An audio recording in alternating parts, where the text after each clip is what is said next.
परमात्मा की सृष्टि की, रचनाकार की शुरुआत जिस टंकार से हुई उसी को हम ब्रह्मनाद तथा ओंकार कहते हैं।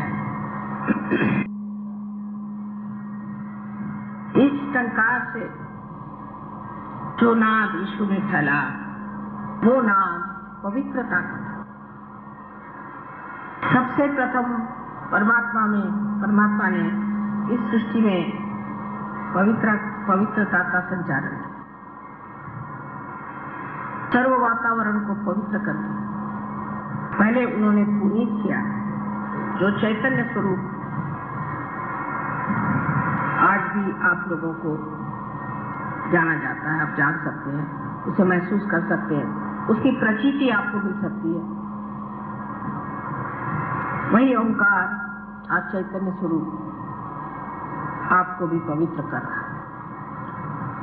श्री गणेश की पूजा हर पूजा में हम लोग करते हैं और आज तो उन्हीं की पूजा का बड़ा भाई आप लोगों ने आयोजन किया है। लेकिन जब हम किसी चीज की पूजा करते हैं तो उनमें बहुत सारी विविध स्वरूप की मांगे होती है। कुछ लोग होते हैं कामार्थी होते हैं, कुछ लोग पैसा मांगते हैं, कुछ लोग कहते हैं हमारा कार्य ठीक से हो जाए, कुछ कहते हैं कि हमारी दुनिया में बड़ी शोहरत हो जाए, बहुत हमें फेम मिल जाए, सब दूर हमें बड़ा मान मिले। कोई कहता है कि हमारी नौकरी अच्छे से चली तो अच्छा है, कोई कहता हमारा बिजनेस चलना चाहिए, कोई कहता हमारे मकान बनने चाहिए। ये सब कामार्थ की बात है। और इसी तरह से मनुष्य की मांगे होते होते वो गणेश की पूजन करता है। यहाँ पर जो सिद्धि विनायक है उसकी भी जागृति मैंने बहुत साल पहले की थी। उससे सब लोग उसी सिद्धि विनायक के पास जाकर के हमें ये चीज दे दो, हमें वो चीज दे दो मांगते हैं। लेकिन ये सिद्धि विनायक ये चीज देने वाला नहीं है, ये वस्तु देने वाला नहीं है। उसके लिए तो बहुत से दुनिया में चमत्कार करने वाले बैठे हैं जो आपको हीरे दे देंगे, पन्ने दे देंगे और आपका सर्वस्व छीन लेंगे। ओंकार स्वयं निराकार, उसका कोई आकार ही नहीं। तो सर्वप्रथम जो श्री गणेश का स्वरूप था वो निराकार। आज हम उनकी साकार में पूजा करते हैं, लेकिन सहयोगियों को जानना चाहिए कि हमारे जीवन का अंतिम लक्ष्य क्या है, हम क्या चाहते हैं, उसकी पूर्ति हमने की है। Have we fulfilled our destiny? हम किस लिए सहयोग में आए हैं? इसलिए आए कि हमारी तंदुरुस्ती ठीक हो जाए, हमारा बिजनेस ठीक हो जाए और हमें बड़ी मान्यता मिले, हम इलेक्शन में जीत जाएं। ये तो सभी मानते हैं, इसमें कौन सी विशेषता है। लेकिन सहयोगियों को ये सोचना चाहिए कि आज जो हम एक नए स्तर पे उठ खड़े हुए हैं, एक नए मंजिल पर खड़े हुए हैं, तो इससे हमें क्या पाने का है और हमारी क्या इच्छा है। फिर यही बात आती है कि जिस गणेश को आप पूछते हैं आज साकार में, उसे निराकार में प्राप्त करना है, उसको अपने अंदर प्राप्त करना है, अपने अंदर विराजना है। ये नहीं कि गए उनको फूल चढ़ा, ये तो सभी करते, उनको फूल चढ़ा दिया, उनकी पूजा कर दी, माँ की भी पूजा हो गई, गौरी की भी पूजा हो गई। लेकिन उनकी शक्ति आपके अंदर आप संग्रहित कर सकते हैं, उसका आप परिणाम दे सकते हैं, आप उसे अपने चित्त को, अपने मन को, बुद्धि को, वाणी को भी शुद्ध कर सकते हैं। और उसके अलावा आप दूसरों को भी ये शुद्धि दे सकते हैं कि ये गणेश ही के जैसा आपको हमने बनाया।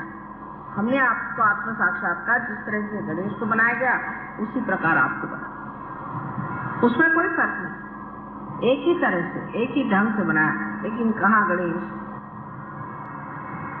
तो जब आप गणेश की पूजा करते हैं तो आपको ये सोचना चाहिए कि हमें निराकार की ओर उठना है,